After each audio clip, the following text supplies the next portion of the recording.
Para terminar con funciones vectoriales, vamos a ir a ver los últimos puntos. Comencemos con vector tangente unitario. La definición de vector tangente unitario para una curva dada por una parametrización R definida en un intervalo AB es el cociente entre el vector R' de t y el módulo del vector R' de t siempre que R' de t no sea el vector nulo, porque en ese caso tendríamos un problema acá, ¿verdad? Entonces vemos que si estamos en presencia de una curva suave, podremos buscar el vector tangente unitario. El vector R', al que también llamamos velocidad, en general es un vector tangente a la curva, y la diferencia que tiene este vector tangente unitario es que cambia posiblemente el módulo. Puede ser en este dibujito, yo lo he hecho un poco más corto. Lo que ven acá es el marco TNB. Más adelante en este mismo video definiremos el vector normal unitario principal y el vector binormal para una curva en el espacio. Bueno, observación. ¿Qué pasaría si la derivada de R es el vector nulo para algún valor de t? Bueno, en ese caso no podríamos definir el vector tangente unitario, ¿verdad? No está definido. Está definido cuando las curvas son suaves, seguro. Definamos la curvatura de una curva en un punto. Motivación de la definición. Acá yo grafiqué para la curva dada por t coseno de t seno de t con t entre 0 y 2pi, que es esta curva azul, que la grafiqué usando MATLAB. Busqué, tratando de analizar la curvatura, digamos, uno dice, bueno, la curvatura tendría que ser algún valor que me diera mayor en esta parte, un poco menor acá, y acá cada vez más chica, ¿verdad? Entonces, ¿qué son todas estas flechitas que dibujé? Tomé a intervalos regulares del parámetro, o sea, para cierto valor del parámetro y para ese valor aumentado en un delta t, grafiqué acá está el 0, 0, ¿verdad? En el vector posición, grafiqué el vector tangente unitario, el vector R' de t, que es este que está acá, y en t más delta t, en t0 más delta t si quieren, el vector R' que está acá. ¿Y qué hice? A este vector lo trasladé hasta acá y analicé el vector diferencia, que como se veía muy clarito y por alguna razón que no me explico y no me interesa ahondar en ello en este momento, el MATLAB me lo dibujó trasladado, el vector diferencia lo remarqué con rojo. Luego en otro, en vez de t0, t1, que elegí dentro del intervalo, marqué R' de t1, que sería este vector amarillo, y por acá está R' de t1 más el mismo intervalo delta t. Pero claro, como esta curva tendrá una velocidad diferente en cada punto, pues acá la velocidad aumentó, estos vectores R' en t1 y R' en t1 más delta t tienen mayor módulo, ¿verdad? Entonces si a este vector R' en t1 más delta t lo trasladamos hacia acá, el vector diferencia vemos que es muy grande. Entonces, si uno piensa en analizar la curvatura viendo cómo varía el vector derivada, podemos apreciar que nos puede llegar a dar un vector de menor módulo acá donde la curvatura es más grande y de mayor módulo acá donde la curvatura es más chica. Entonces, el cambio en el vector derivada no serviría. ¿Qué podría servir? Entonces, pensando, ven cómo me ha trasladado el vector verde, ¿no? Me lo puso allá, no sé por qué. Pensando, ya que hemos definido el vector tangente unitario, podríamos pensar en ver cuánto cambia el vector tangente unitario y desentendernos de este problema que acá nos da tan grande por causa del módulo. Veamos qué pasa si consideramos el vector tangente unitario. Para los mismos valores t sub 0 y t sub 1, acá grafiqué ahora el vector tangente unitario y en t sub 0 más delta t, el vector tangente unitario, lo trasladé y acá está la variación en el vector tangente unitario. Y acá en el t sub 1, el vector tangente unitario se ve en amarillo un poco clarito y por acá estaría en T sub 2 el vector también tangente unitario, que trasladado es este que está acá, y la diferencia es esta. Y vemos que de nuevo no nos conforma mucho esta situación, porque al variar poco, al haber un recorrido pequeño, cuando t varía desde t sub 0 hasta t sub 0 más delta t en esta parte, nos da cierta variación que nos indicaría cuánto se está torciendo, si quieren, esta curva.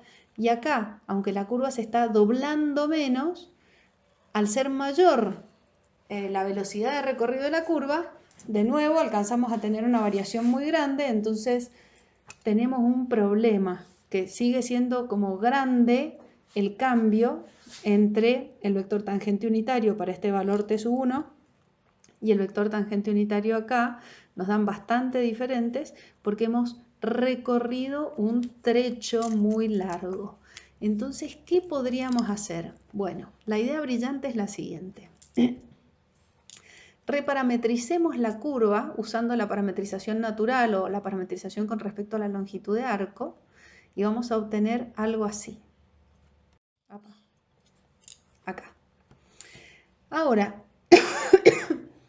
en los mismos valores t sub 0 está evaluado el vector tangente unitario y en t sub 0 más delta t el vector tangente unitario, y acá podemos apreciar la diferencia.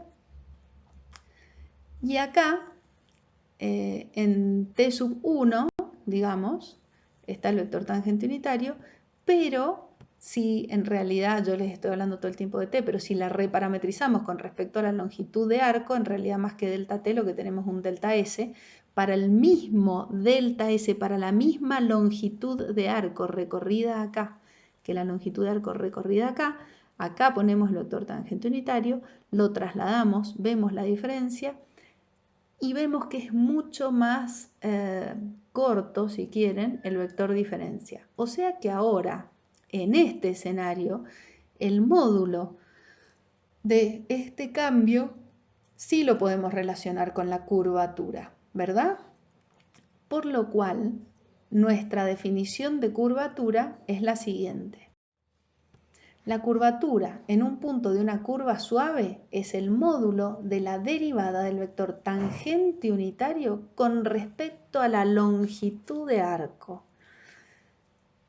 O sea que hay que reparametrizar la curva con respecto a la longitud de arco, o sea, buscar la parametrización natural, y luego, con respecto a esta nueva parametrización, derivar el vector tangente unitario. Es comprensible que la definamos así, tiene sentido porque ustedes vieron los gráficos de recién. Este valor sí me indica la curvatura, me da más chico cuando la curva es más derecha y me da un número más grande cuando la curva se dobla más, pero sacar estas cuentas no nos gusta. Entonces, ¿cómo vamos a hacer para no estar reparametrizando las curvas? La fórmula de cálculo utiliza la regla de la cadena. A esta derivada la podemos expresar como la derivada de t con respecto a t por la derivada de t con respecto a s.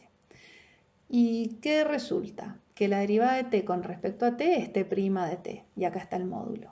¿Y qué es la derivada de t con respecto a s? Recuerden de cuando planteamos la longitud de arco, que la derivada de s con respecto a t es el módulo de r' de t. Entonces, este cociente de diferenciales lo podemos expresar así, si quieren, como 1 sobre el módulo de r' de t.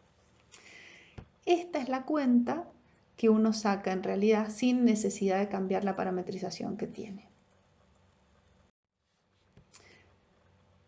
Bueno, acá está la explicación de dónde salió esta cuenta, ¿no? La derivada de s con respecto... Esto es un recordatorio porque ya lo hemos visto en un video anterior. La derivada de s con respecto a t es el módulo de r', por lo tanto, aplicando aquel concepto de la derivada de la función inversa, la derivada de t con respecto a s es 1 sobre el módulo de r' de t. Estos son temas de análisis 1 que si necesitan los pueden repasar. Veamos dos ejemplos ahora. El primero, una recta.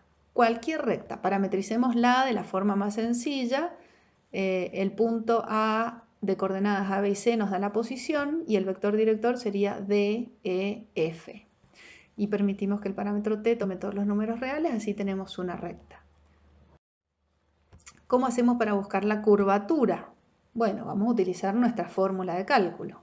Para calcular esto necesitamos primero derivar r. Muy sencillo, de f. El módulo de este vector derivada es este número real que está acá.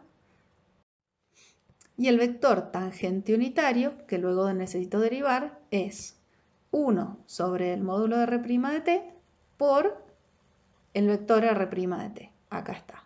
Entonces es este vector. Pero observamos que el vector tangente unitario es un vector constante, así que su derivada será el vector nulo. Fíjense que acá yo me hice la sonza, pero estamos asumiendo que d cuadrado más e cuadrado más f cuadrado no es 0, ¿verdad? Porque si fuera 0 acá tenemos un problema. Si esta es una recta, ¿puede el vector director ser el vector nulo? Y en ese caso en realidad tenemos un punto. Entonces la verdad es que acá no nos cuesta nada suponer que el vector DEF no es el vector nulo, porque si no, no estaríamos en presencia de una recta. Con lo cual acá no hay ninguna indeterminación y este vector efectivamente es constante y eso es razonable porque en una recta es razonable que el vector tangente unitario sea siempre el mismo y por lo tanto el vector derivada es el vector nulo. Con lo cual, la curvatura nos está dando 0. La curvatura en cada punto de una recta es 0. O observen que el numerador es 0, pero el denominador no, porque el denominador es este número que está acá, que acabamos de aclarar que cuando esto sea efectivamente la parametrización de una recta, esto no va a ser 0. Sigamos con el próximo ejemplo. Próximo ejemplo, circunferencia. Parametricemos una circunferencia con centro, la hice plana para hacerla más fácil, con centro en el punto AB del plano y radio R como A más R coseno de t, B más R por seno de t, con t que toma todos los valores entre 0 y 2pi. Si R es el radio, vamos a suponerlo positivo. Entonces la curvatura la vamos a calcular no usando la definición, sino nuestra fórmula de cálculo, y la derivada de r de t es esta que está acá, porque la parte constante se hace 0, y la derivada del coseno es menos seno, etc. Y el módulo de la derivada, pueden ustedes verificarlo, da r. Ahora, t, entonces, ¿qué vector nos queda? El vector tangente unitario. Nos queda menos seno de t coseno de t, y su derivada nos queda este otro vector que está acá, si yo no me he equivocado en las cuentas. Con lo cual la curvatura, que es el módulo de t', vemos que el módulo de este vector es 1. ¿Y cuál es el módulo de r'? R. O sea que la curvatura es 1 sobre r. Y acá hay que hacer una observación. Podemos ver que la curvatura en cada punto de una circunferencia es siempre la misma. En todos los puntos la curvatura es 1 sobre r. Y no depende de a dónde esté ubicada la circunferencia, no depende del centro, que eran A y B, los perdimos hace rato, la A y B no importan para nada, pero sí depende del radio de la circunferencia. ¿Y qué nos dice esto? Que una circunferencia grande tiene en cada punto una curvatura pequeña, porque la curvatura es inversamente proporcional al radio, mientras que una circunferencia pequeña tiene en cada punto una curvatura un poco más grande. Como observación interesante, ¿no? Para terminar, veamos los vectores normal unitario principal y binormal, que son los que completan aquel marco TNB. A ver. Para definir el vector normal unitario principal, recordemos que el módulo del vector tangente unitario es 1 y que nosotros habíamos demostrado en un teorema que toda vez que uno tenga una función de módulo constante que se encuentra sobre una esfera, su derivada en cada punto es ortogonal al vector posición en cada punto. Entonces, en este caso, t' es ortogonal a t para todo t del dominio de la curva con que estemos trabajando. Son ortogonales estos dos. Entonces, vamos a considerar el vector derivada de t con respecto a s. Por la regla de la cadena lo podemos expresar de esta manera, como la derivada de t con respecto a t por la derivada de t con respecto a s. ¿Y esto qué nos dice? Que es un múltiplo, este vector derivada de t con respecto a s, es un múltiplo de este vector, que es la derivada de t con respecto a t, porque está multiplicado por esta cantidad que es escalar.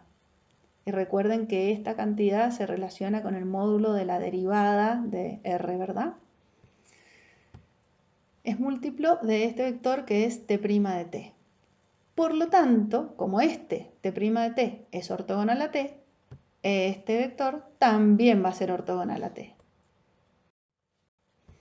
Entonces, en un punto de una curva suave, a donde la curvatura no se anula, vamos a definir el vector normal unitario principal como la derivada del vector tangente unitario con respecto a s sobre su módulo. ¿Pero cuál es el módulo de este vector? La curvatura. Como la curvatura está dividiendo, porque para que nos dé un vector unitario, es necesario que la curvatura no sea cero. Y hemos dicho que tenemos todos nuestros vectores bien definidos en curvas suaves. Presten atención porque esta hipótesis es necesaria, si no podríamos empezar a tener problemas. En particular, no vamos a tener vector normal unitario principal en una recta. Recién vimos que cuando en una recta la curvatura es cero. Ahí no vamos a poder definir este vector. ¿Y por qué no? Imaginen una recta en el espacio. Párense en un punto de la misma. ¿Y cuál es el vector normal unitario principal? No hay ninguno. Todos tienen el mismo peso. ¿Se entiende? Entonces, vamos a poder definir este vector en curvas suaves a donde la curvatura no sea cero. Imaginen una curva en el espacio. Ustedes se pueden parar en un punto y van a tener un plano normal a la curva, que es el plano que pasa por ese punto y que es normal al vector tangente unitario, ¿verdad? Dentro de ese plano va a estar el vector normal unitario principal, pero va a ser solo un vector unitario en ese plano que pasa por ese punto, este que está acá. ¿Y qué importancia tiene? ¿Por qué hay uno que es tan importante? Veamos un poquito más. Antes de avanzar, nos pasa lo mismo que con la curvatura. Sacar esta cuenta es tedioso, entonces desarrollemos la fórmula de cálculo. Por definición, el vector normal unitario principal tiene esta expresión que ven acá. Aplicando la regla de la cadena podemos desarrollar el numerador y el denominador. Recuerden que la curvatura es este módulo. Recuerden que la curvatura la ponemos con módulo. Pero ahora podemos cancelar esta expresión del numerador con esta del denominador. Y yo les voy a preguntar en cualquier examen, ¿por qué, si este está con valor absoluto y este no, por qué los puede cancelar? Si recordamos, ¿qué era la derivada de t con respecto a s? O si quieren al revés, la derivada de s con respecto a t. La derivada de s con respecto a t era, por el teorema fundamental del cálculo, el módulo de r' de t. O sea que la derivada de s con respecto a t es ya un módulo de por sí. La derivada de t con respecto a s, que es 1 sobre la derivada de s con respecto a t, también es un módulo de por sí. Por lo tanto, los podemos cancelar. Cancelando estos dos, obtenemos esta expresión que está acá y podemos ver cómo nos queda n como función de t. Observación. El plano determinado por los vectores t y n se llama plano osculador. Ósculo es un beso. Es el plano que besa, si quieren, a la curva. ¿Qué característica importante tiene este plano que le hereda sus características muy importantes a estos dos vectores? Bueno, el vector tangente es muy importante, es paralelo a la velocidad y nos indica el sentido de recorrido de la curva, y el vector normal unitario principal nos permite descomponer al vector aceleración en t y n. O sea, la aceleración está contenida en el plano osculador, en cada punto, ¿verdad? Finalmente, el vector binormal, en un punto de una curva suave donde la curvatura no se anule porque necesitamos que esté definido el vector n, se define como este producto vectorial. Ahora, si t es un vector unitario y n también es un vector unitario, ¿cuál es el módulo de este vector b? Recuerden una propiedad del producto vectorial, que dice que el módulo del producto vectorial es el módulo de t por el módulo de n, 1 por 1, por el seno del ángulo que forman estos dos, pero resulta que estos son ortogonales entre sí. Así que el módulo de este vector binormal es 1. ¿Qué importancia tiene este vector binormal? Juntos forman el marco T, N, B, en ese orden. ¿Y qué es esto? Es un marco de referencia móvil que se mueve con el cuerpo, si estamos hablando de un cuerpo en movimiento, y es un marco de referencia que cumple todas las propiedades que debe cumplir, que ustedes han estudiado en geometría, porque imagínense que, qué sé yo, estamos considerando una nave espacial que vuela en el espacio, un avión que está en una región del espacio, un submarino, un torpedo. ¿Qué le importa a ese móvil que está lejos de nuestro origen de coordenadas? ¿Qué significan para ese cuerpo las coordenadas absolutas que manejamos nosotros acá en la Tierra, en Houston, donde está la base? La verdad es que en ese momento lo que importa es el marco de referencia que se mueve con el objeto. ¿Se entiende? Entonces tenemos este marco de referencia móvil. Esto se usa para este tipo de casos. Hay mucha más información en los libros, nosotros llegamos hasta acá. Finalmente, veamos cómo descomponer la aceleración en sus componentes normal y tangencial. Para ello, supongamos que estamos en una curva suave, para que podamos hablar de vector normal unitario. ¿Qué más necesitábamos para hablar de vector normal unitario principal? Que la curvatura no fuese cero, ¿verdad? En una curva suave tenemos que el vector tangente unitario se expresa de esta manera, pero en el numerador tenemos esto que está acá, en el denominador tenemos esto que está acá, y podemos expresar este cociente como la derivada de r con respecto a s. Así, si desarrollamos la derivada de r con respecto a t, aplicando la regla de la cadena, podremos ver que la derivada de r con respecto a t es el vector tangente unitario, por esto que acabamos de decir acá, por la derivada de s con respecto a t. Nos viene bien aclarar esto primero. Ahora bien, la aceleración, por definición, porque ustedes han estudiado algo de aceleración en la escuela secundaria, es la derivada de la velocidad con respecto al tiempo. Ahora bien, ¿qué era la velocidad? La velocidad es la derivada de la posición con respecto al tiempo. Ahora, si vamos a derivar con respecto al tiempo la posición, podemos, en vez de poner la derivada de r con respecto a t, poner esta expresión que obtuvimos acá. Bien, ahora tenemos que derivar un producto. ¿Cómo se deriva un producto? La derivada del primero por el segundo más el primero por la derivada del segundo. Está puesto en este orden porque así ya nos va quedando la componente tangencial acá. Por otra parte, si t'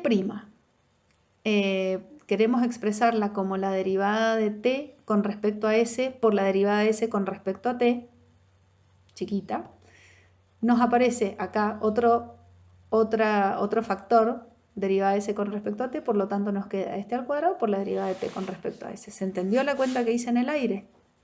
O sea, esto es la derivada de t con respecto a t y la expresamos como la derivada de t con respecto a s por la derivada de s con respecto a t. Esa derivada de s con respecto a t se multiplica con este y quedó al cuadrado. Este queda como está hasta acá. Veamos ahora qué hacemos acá. La derivada de t con respecto a s es, por definición del vector normal unitario principal, el vector normal unitario principal por la curvatura, porque el vector normal unitario principal era la derivada de t con respecto a s dividido la curvatura. Entonces lo podemos expresar así. Con lo cual, si recordamos que la derivada de s con respecto a t era el módulo de r' de t, nos queda la aceleración expresada con una componente normal y, bueno, esto es la derivada segunda de s respecto de t dos veces, pero la derivada de s respecto de t era el módulo de r', entonces es volver a derivar el módulo de r'. Acá tenemos las componentes normal y tangencial de la aceleración. ¿A dónde radica la importancia de esta fórmula? Que vemos que la aceleración efectivamente es un vector en el plano osculador, o sea que se puede expresar como una suma de un vector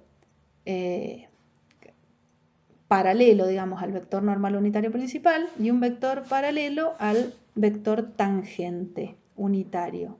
Y no tiene componente en el vector binormal. De todos modos, estas componentes no son, esta sí es fácil de calcular, pero esta no tiene tanto encanto. Entonces veamos cómo podemos calcular estas componentes y con eso ya terminamos. Acabamos de decir que la aceleración se puede expresar de esta manera